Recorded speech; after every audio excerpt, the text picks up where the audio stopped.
Hi hello friends, ಎಲ್ಲರಿಗೂ ನಮಸ್ಕಾರ. ಇವತ್ತಿನ ವಿಡಿಯೋದಲ್ಲಿ ನವರಾತ್ರಿ ಪ್ರಯುಕ್ತವಾಗಿ ಒಂದು ಸ್ವೀಟನ್ನು ತೋರಿಸ್ತಾ ಇದ್ದೀನಿ.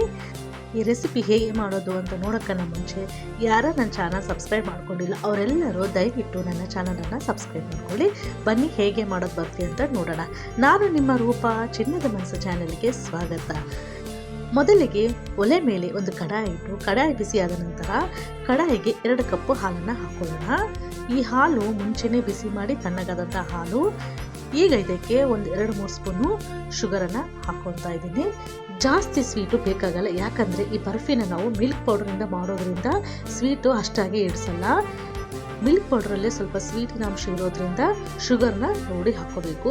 ಈಗ ಇದಕ್ಕೆ ಒಂದು 2 ಸ್ಪೂನಷ್ಟು ತುಪ್ಪವನ್ನು ಹಾಕ್ಕೊಂಡು ಹಾಲಿನಲ್ಲಿ ತುಪ್ಪ ಮತ್ತು ಸಕ್ಕರೆ ಎರಡೂ ಮಿಕ್ಸ್ ಆಗೋವರೆಗೂ ಚೆನ್ನಾಗಿ ಕಲಿಸ್ತಾ ಇರಬೇಕು. ಈಗ ಎರಡು ಚೆನ್ನಾಗಿ ಮಿಕ್ಸ್ ಆಗಿದೆ. ಈಗ ಇದಕ್ಕೆ ಮಿಲ್ಕ್ ಪೌಡರ್ನ ಆ್ಯಡ್ ಮಾಡ್ಕೊಳ್ಳೋಣ. ನಾನಿಲ್ಲಿ 2 ಕಪ್ಪಷ್ಟು ಮಿಲ್ಕ್ ಪೌಡರ್ನ ಹಾಕ್ಕೊತಾ ಇದ್ದೀನಿ. ಮೊದಲಿಗೆ 1 ಕಪ್ ಹಾಕ್ಕೊಂಡು ಮಿಲ್ಕ್ ಪೌಡರ್ನ ಮಿಕ್ಸ್ ಮಾಡ್ಕೋಬೇಕು. ಎಲ್ಲನೂ ಒಮ್ಮೆಲೆ ಹಾಕಿದರೆ ಗಂಟು ಕಟ್ಟುವ ಸಾಧ್ಯತೆ ಇರುತ್ತೆ. ಸೊ ಅದಕ್ಕೆ ನಾನಿಲ್ಲಿ 1 ಕಪ್ಪನ್ನು ಹಾಕ್ಕೊಂಡು ಮಿಕ್ಸ್ ಮಾಡ್ಕೊತಾ ಇದ್ದೀನಿ. ಫ್ರೆಂಡ್ಸ್, ಯಾರು ನನ್ನ ಚಾನಲ್ ನೋಡ್ತಾ ಇದ್ದೀರಾ ಅವರೆಲ್ಲರೂ ದಯವಿಟ್ಟು ನನ್ನ ಚಾನಲನ್ನು ಸಬ್ಸ್ಕ್ರೈಬ್ ಮಾಡ್ಕೊಳ್ಳಿ. ಹಾಗೆ ಪಕ್ಕದ ಬೆಲ್ ಐಕನನ್ನು ಕ್ಲಿಕ್ ಮಾಡಿ, ಶೇರ್ ಮಾಡಿ, ಹಾಗೆ ಲೈಕ್ ಕೊಡೋದು ಮರಿಬೇಡಿ. ನೋಡಿ, ಈ ಥರ ನಿಧಾನಕ್ಕೆ ಮೀಡಿಯಂ ಫ್ಲೇಮಲ್ಲಿ ಇಟ್ಕೊಂಡು ಕೈ ಬಿಡದೆ ಈ ಥರ ಮಿಕ್ಸ್ ಮಾಡ್ತಾನೆ ಇರಬೇಕು. ಈ ಥರ ಮಿಕ್ಸ್ ಮಾಡ್ತಾ ಈ ಥರ ಗಟ್ಟಿಯಾಗುತ್ತೆ. ನೋಡಿ, ಈ ಥರ ತಳ ಬಿಟ್ಕೊಂಡು ಬರಬೇಕು. ಈಗ ಬರ್ಫಿಗೆ ಕರೆಕ್ಟಾಗಿ ರೆಡಿಯಾಗಿದೆ. ಈಗ ಇದರಲ್ಲಿ ಒಂದು ಅರ್ಧದಷ್ಟನ್ನು ಒಂದು ಬೌಲ್ಗೆ ತೆಗೆದಿಟ್ಕೊಳ್ಳೋಣ. ನಂತರ ಇನ್ನು ಸ್ವಲ್ಪ ಉಳಿದಿರೋ ಅರ್ಧಕ್ಕೆ ಈಗ ನಾನು ಫುಡ್ ಕಲರನ್ನು ಆ್ಯಡ್ ಮಾಡ್ತಾ ಇದ್ದೀನಿ. ನಾನಿಲ್ಲಿ ಗ್ರೀನ್ ಕಲರನ್ನು ತೊಗೊಂಡಿದ್ದೀನಿ. ನೀವು ಬೇಕಿದ್ದರೆ ಯಾವ ಕಲರ್ ಆದರೂ ತೊಗೋಬೋದು. ಈಗ ಈ ಫುಡ್ ಕಲರನ್ನು ಹಾಕಿ ಚೆನ್ನಾಗಿ ಕಲರ್ ಬರೋವರೆಗೂ ಚೆನ್ನಾಗಿ ಮಿಕ್ಸ್ ಮಾಡಬೇಕು. ಮೀಡಿಯಂ ಫ್ಲೇಮ್ ಇಟ್ಟು ನೋಡಿ, ಈ ಥರ ಕೈ ಬಿಡದೆ ಕಲಿಸ್ತಾನೆ ಇರಬೇಕು. ಫ್ರೆಂಡ್ಸ್, ನಾನು ಇದೇ ರೀತಿ ಮಿಲ್ಕ್ ಪೌಡರನ್ನು ಬಳಸಿ ಬರ್ಫಿ ಹೇಗೆ ಮಾಡೋದು, ಕಾಜು ಫ್ರೈ ಹೇಗೆ ಮಾಡೋದು ಅಂತ ಮಾಡಿದ್ದೀನಿ. ನನ್ನ ಚಾನಲಲ್ಲಿದೆ. ನನ್ನ ಯೂಟ್ಯೂಬ್ ಚಾನಲ್ ಹೋಗಿ ವಿಸಿಟ್ ಮಾಡಿ, ನನ್ನ ವೀಡಿಯೋನ ನೋಡಿ ಲೈಕ್ ಮಾಡಿ. ಈಗ ಇದನ್ನು ಒಂದು ತಟ್ಟೆಗೆ ಹಾಕ್ಕೊಂಡು ಎರಡನ್ನೂ ಚೆನ್ನಾಗಿ ಈ ಥರ ಮಿಕ್ಸ್ ಮಾಡಿ ಸ್ವಲ್ಪ ತಣ್ಣಗಾಗಕ್ಕೆ ಬಿಡಬೇಕು.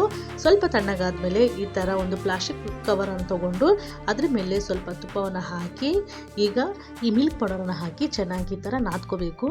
ಚೆನ್ನಾಗಿ ನಾದ್ಕೊಂಡು ನೋಡಿ, ಈ ಥರ ರೌಂಡ್ ಶೇಪ್ ಮಾಡಿದರೆ ಎಲ್ಲಿ ಸಹ ಬೇಕು ಬಿಟ್ಟಿರಬಾರ್ದು. ನೋಡಿ, ಈ ಥರ ನೈಸ್ ಆಗೋವರೆಗೂ ಚೆನ್ನಾಗಿ ನಾದ್ಕೊಂಡು ನಂತರ ಅದಕ್ಕೆ ಈ ರೌಂಡ್ ಶೇಪೆಲ್ಲ ಮಾಡಿಕೊಂಡು ಅದ್ರ ಮೇಲೆ 1 ಸ್ಪೂನಷ್ಟು ತುಪ್ಪ ಹಾಕಿ ಮತ್ತು ಅದ್ರ ಮೇಲೆ ಒಂದು ಪ್ಲಾಸ್ಟಿಕ್ ಕವರನ್ನು ಹಾಕಿ ಚೆನ್ನಾಗಿ ಲಟ್ಟಿಸ್ಕೋಬೇಕು. ನಾವು ಹೇಗೆ ಚಪಾತಿನ ಲಟ್ಟಿಸ್ಕೊತೀವಿ ಅದೇ ರೀತಿ ಲಟ್ಟಿಸ್ಕೋಬೇಕು, ರೌಂಡ್ ಶೇಪ್ ಬರೋವರೆಗೂ. ನೋಡಿ, ಈ ಥರ ನಮಗೆ ಯಾವ ಸೈಜಲ್ಲಿ ಬೇಕೋ ಆ ಸೈಜಲ್ಲಿ ಲಟ್ಟಿಸ್ಕೊಂಡು ಇದನ್ನು ಈಗ ಪ್ಲಾಸ್ಟಿಕ್ ಕವರ್ ತೆಗೆದು ಈಗ ಇದನ್ನು ಒಂದು ತಟ್ಟೆ ಮೇಲೆ ಹಾಕ್ಕೊಳ್ಳೋಣ. ನಂತರ ನಾವು ಗ್ರೀನ್ ಕಲರ್ ಮಾಡ್ಕೊಂಡಿದ್ವಲ್ಲ, ಈಗ ಅದನ್ನು ತಗೊಂಡು ಅದನ್ನು ಸಹ ಚೆನ್ನಾಗಿ ನಾದ್ಕೋಬೇಕು.